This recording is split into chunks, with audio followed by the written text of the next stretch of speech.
힘내시고요. 서로 인사하시죠. 당신이 힘들 때 곁에 있겠습니다.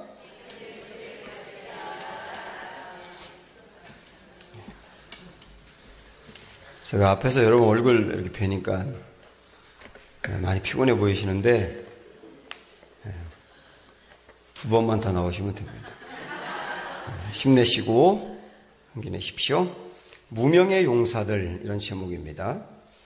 영화나 드라마를 보면 물론 그 영화와 드라마에서 제일 중요한 게 주연이지만 그러나 그 빛나는 조연들이 있잖아요.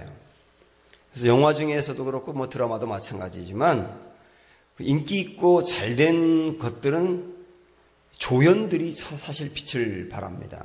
사람들은 주연에게 주목하지만 만만치 않게 중요한 게 조연이다 그 말이죠.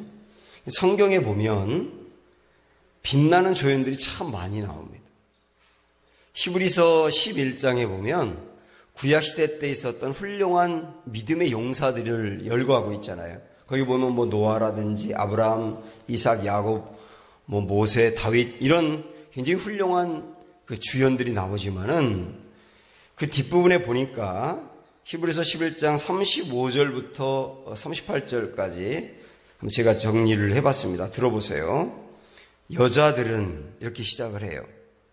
사람의 이름이 나오는 게 아니고 여자들은 이렇게 나오면서 자기의 죽은 자들을 부활로 받아들이기도 하며 그 다음에 또 뭐라고 나오냐면 또 어떤 이들은 이렇게 나와요. 어떤 이들은 더 좋은 부활을 얻고자 하여 심한 고문을 받되 구차히 풀려나기를 원하지 아니하였으며 또 어떤 이들은 조롱과 채찍질뿐 아니라 결박과 옥에 갇히는 시련도 받았으며 이러면서 사람의 이름이 나오지 않지만 여자들은 어떤 이들은 어떤 사람들은 그러면서 이름은 나오지 않으나 상당히 훌륭한 인물들이 있었다고 소개한단 말이죠.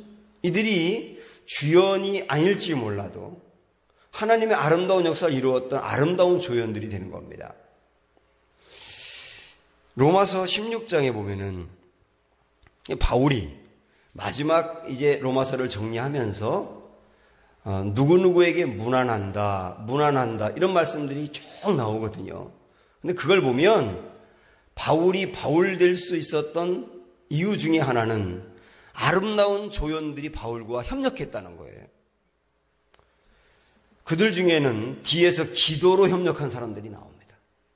그리고 내가 무난한다 하면서 사실 제일 먼저 이름이 나오는 분이 누구냐면 베베라고 하는 여자분인데 그분은 보니까 물질이 많았다고 하더라고요. 근데 물질로 바울의 선교를 도왔던 겁니다. 그분도 아름다운 빛나는 조연이었죠. 어떤 분들은 바울의 심부름을 했던 겁니다. 어딜 갔다 와라 그러면 갔다 오고요. 뭘 전달해 주라 그러면 전달해 주고요. 그리고 아굴라와 브리스길라 같은 부부는 바울이 가는 곳마다 함께 따라다니면서 몸으로 바울을 섬기고 또 전도를 함께 하고 그랬던 분도 나옵니다. 그런 분들이 다 모아져서 아름다운 바울의 그 역사, 그 선교를 가능하게 했고 하나님의 역사를 이뤄냈단 말이죠. 이 수많은 무명의 용사들로 인하여 주님의 말씀은 우리에게까지 온 거 아닙니까? 여러분 이 말씀을 한번 찾아보시는 게 좋을 것 같은데 전도서 9장으로 한번 가보실까요? 네, 구약성경 956조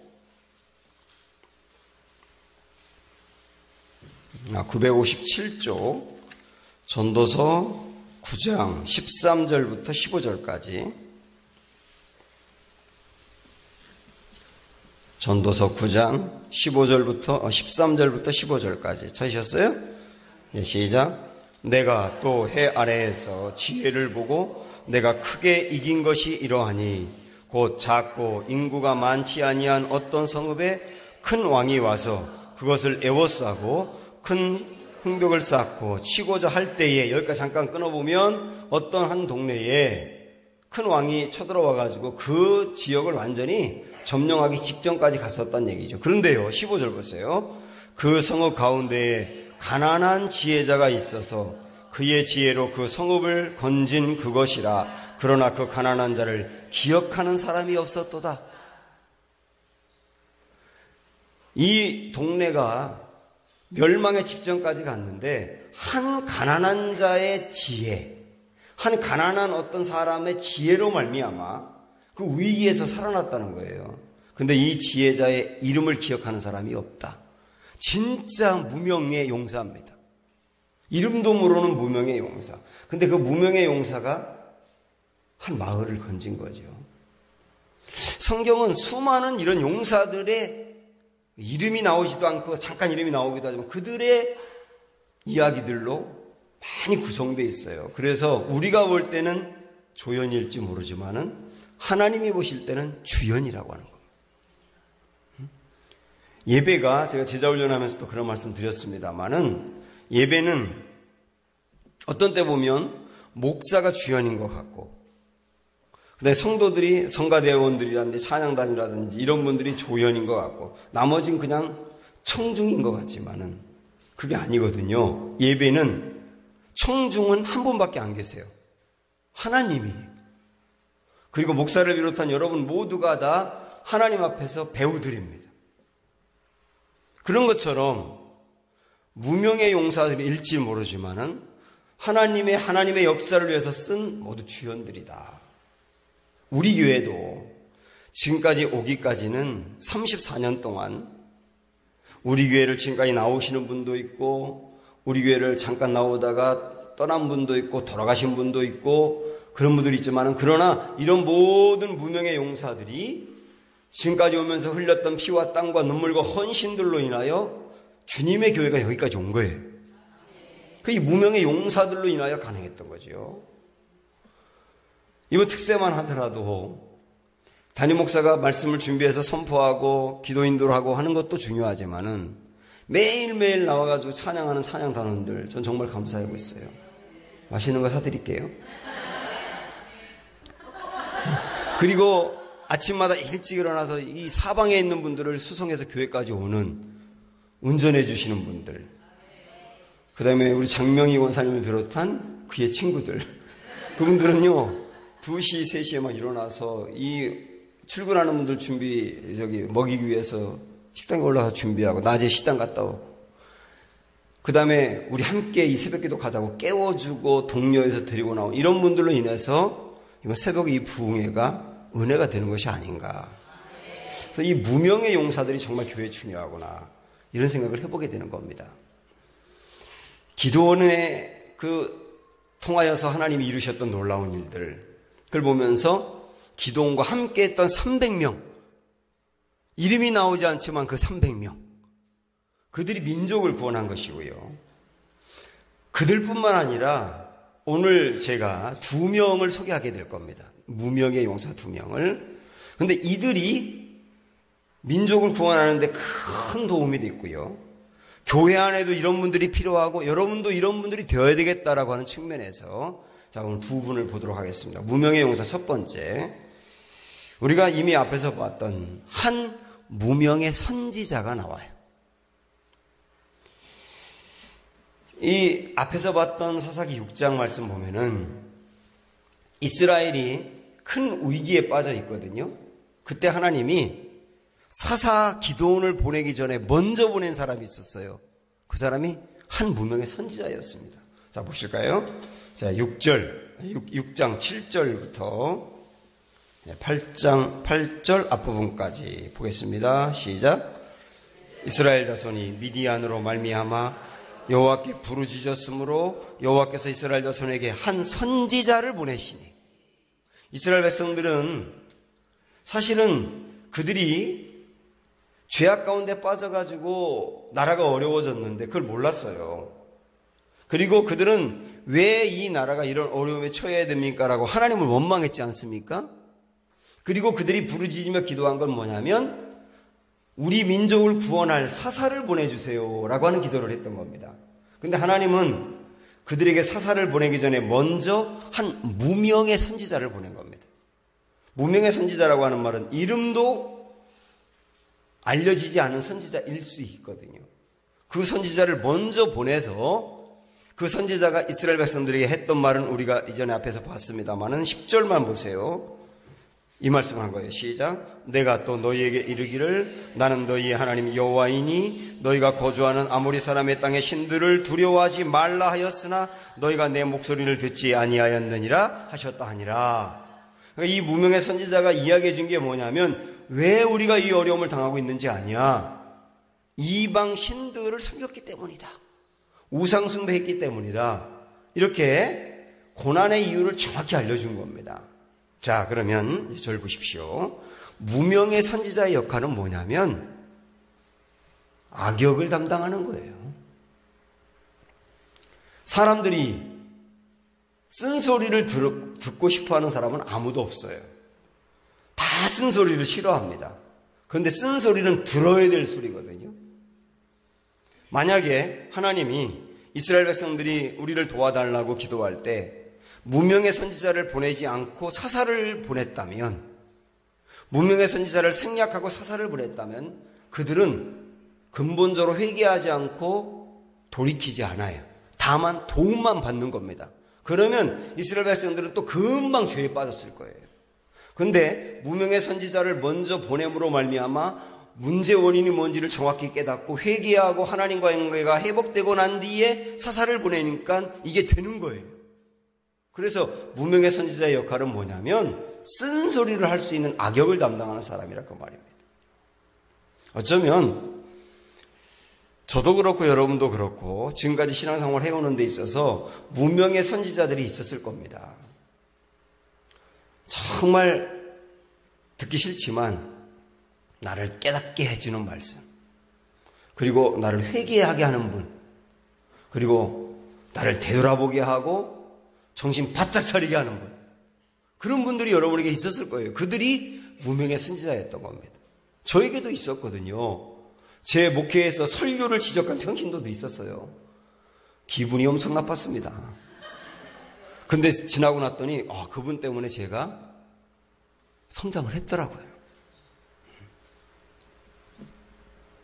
그러면서 제 목회에 있어서 정말 저를 사랑하는 마음으로, 교회를 사랑하는 마음으로 그렇게 악역을 담당했던 분들이 제 목회도 발전시켰던 거예요. 저는 여러분들에게 무명의 선지자가 주변에 있는 것을 감사하게 여기라고 말씀드리고 싶습니다. 그리고 때로는 여러분도 무명의 선지자의 역할을 감당할 수 있어야 합니다. 무너져 있는 사람들, 죄로 인해 무너져 있는 사람들을 이렇게 세우면서 깨닫게 할 수 있는 말씀이 필요하고요. 때로는 따끔하게 충고가 필요하고요. 그래서 그분들이 정신 차리게 하는 것도 필요합니다. 그러나 중요한 건 있어요. 정말 사랑하는 마음으로. 그리고 공격하는 마음으로 하게 되면 상처만 남지만 사랑하는 마음으로 하게 되면 깨닫게 되거든요. 이런 분들이 되어야 되겠다. 이게 무명의 선지자의 역할입니다. 자, 두 번째 사람 봅니다. 이번에 무명의 선지자, 무명의 용사들은 전혀 반대되는 사람인데, 이제 7장으로 넘어가게 되면 이 기드온에게 하나님이 미디안을 내 손에 붙였다. 담대히 나가라. 너 한번 미디안의 진영 속으로 들어가서 사람들이 하는 말 한번 들어봐라. 근데 너 혼자 가는 게 힘들면 내 부하인 부라를 데리고 가라. 이렇게 말씀했지 않습니까? 자, 그때 말씀 한번 볼까요? 7장 9절, 10절 한번 보겠습니다. 시작. 그 밤에 여호와께서 기드온에게 이르시되 일어나 진영으로 내려가라. 내가 그것을 내 손에 넘겨 주었느니라. 만일 내가 내려가기를 두려워하거든 내 부하 부라와 함께 그 진영으로 내려가서, 이렇게 나오잖아요. 그 다음 나오는 말씀 보면은 기드온이 두려웠기 때문에 부라를 데리고 갑니다. 우리의 신앙생활과 우리 교회에도 부라 같은 사람이 필요하구나. 이 부라라고 하는 사람은 여기 말고는 그 다음에 한 번도 안 나옵니다. 그야말로 정말 무명의 용사거든요. 알려지지 않은 무명의 용사인데 이 사람의 역할은 뭐냐면 두려워하는 사람에게 용기 주는 역할이에요. 두려워하는 사람에게 용기를 주고요. 그 다음에 함께 하고요. 그 다음에 신앙이 흔들리는 사람에게 말씀을 주어서 권면하고요. 그 다음에 시험에 들어가지고 축 처져 있는 사람에게 용기를 주어서 이렇게 세우고요. 어떤 일로 인해서 교회를 떠나간 사람을 찾아가서 권면해서 교회를 나오게 하고요. 이런 역할을 하는 사람들이 불화라고 하는 겁니다.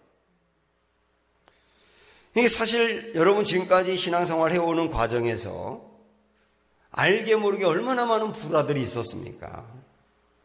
내가 교회를 떠나려고 할 때도 내 손 잡아주면서 이런 날도 있고 저런 날도 있다고 내가 기도하고 있으니까 힘내라고 손 한번 꽉 잡아주는 것 때문에 지금까지 우리 교회 다니는 분도 있는 거고, 어떤 분들은 아예 이 신앙생활 자체를 그만둘까 하는 어려움이 있을 때도 있었지만은, 그럴 때 정말 나를 위해서 간절히 기도하고 자기 가정의 일도 아니고 남의 일인데도 불구하고 교회 나와서 밤에 기도하기도 하고요, 새벽에 기도하기도 하고요.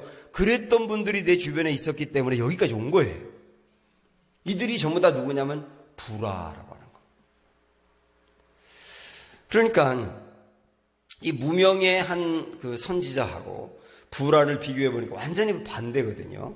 무명의 선지자는 쓴소리를 하고 따끔하게 정신 차리도록 내게 깨닫게 해주는 역할을 하는 사람이고, 불화는 오히려 나에게 용기 주고 힘을 주어서 일어나게 하는 사람이고, 이 두 사람이 우리 신앙생활에 얼마나 중요하냐 그 말이에요. 사실 가정에서도 이 두 역할이 필요하거든요. 아이들이 정신 차리지 못할 때 따끔하게 혼을 내가지고 정신 차리게 하는 역할도 필요하지만, 아이들에게 용기 주고 소망 주어가지고 끊임없이 격려하는 역할도 필요하잖아요. 교회에서도 목회자가 이 두 역할이 필요한 겁니다. 어떤 때는 강단에서 우리 교회 신앙생활하는 모습이 잘못됐다고 판단된다든지 이건 아니다고 판단될 때는 따끔하게 혼을 내는 말씀이 필요하거든요. 그럴 땐 여러분들이 하나님이 무명의 선지자를 보낸 거구나, 이 말씀 내가 귀담아 들어야 되라고 받아들이셔야 되는 겁니다. 가뜩이나 사는 게 힘든데 교회에서까지 혼난다고 이렇게 생각하시면 안 되는, 이게 우리에게 필요하지 않습니까? 그러나 늘 그런 말씀만 하면 어떻게 신앙생활 하냐고요. 어떤 때는 그냥 용기 주고 칭찬하고 소망 주어서 그래서 그 말씀 딱 붙들고 다시 한번 해보자고 일어나지 않습니까? 불화의 역할도 하는 거예요, 목회자가. 우리 예수님은 계시록에 보면은 이렇게 두 비유로 비교하고 있더라고요. 예수님은 어떤 때는 사자 같았다는 거예요. 그렇지 않습니까? 바리새인들에게 막 사자같이 사자우를 토하면서 정신 차리라고 그러는 무서운 분으로 막 성전을 뒤엎으면서 채찍으로 휘두르면서 막 그렇게 할 때도 있지만, 어떤 때는 한없이 낮아져가지고 어린 양처럼 그렇게 섬기고 결국은 당신의 목숨까지 내어줄 정도로, 두 가지의 상반된 모습, 이게 사람들을 세운 거거든요. 그래서 사랑하는 여러분, 이런 분들이 여러분 주위에 있는 것을 감사히 여기시기 바라고 담대하게 기도하세요. 주여, 저에게도 불화도 주시고 무명의 선지자도 주세요. 그리고 그런 말씀을 귀담아 들으시고 양약으로 삼아서 신앙 성장이 있기를 바랍니다. 그리고 더불어 여러분들이 그런 역할도 감당하셔야 합니다. 그러나 타이밍은 중요합니다. 만약에 어떤 분이 죄 때문에 무너져 가지고요, 죄 때문에 큰 고난을 당하고 어려움 당해요. 죄 때문에 그런 걸 알아요. 그런데 큰 고난을 당해가지고 어려워요. 그럴 때는 무명의 선지자가 되면 안 됩니다. 당신 죄 때문에 그런 거라고 정신 차리라고 이렇게 말하면 이제 그 사람은 더 엇나가는 거죠. 그럴 때는 불화가 돼야 되는 겁니다. 오히려 격려하고 소망 줘서 다시 한번 주님 붙들라고 그러면 주님 붙들 때 깨달은 말씀을 주님 주시거든요. 근데 한없이 또 무너져 있는 사람들,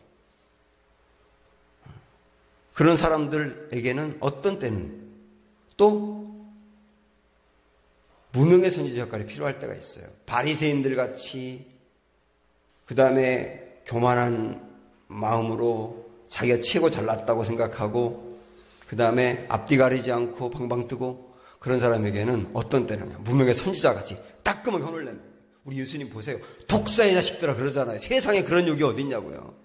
독사의 자식들아, 이런 욕을 바리새인들에게 한 이유가 뭐냐면 그 사람들은 그런 말을 들어야 정신 차리거든요. 그러니까 이렇게 타이밍을 놓고 우리 주님이 잘 조율해 가시면서 궁극적으로 사람을 세워가고 있다.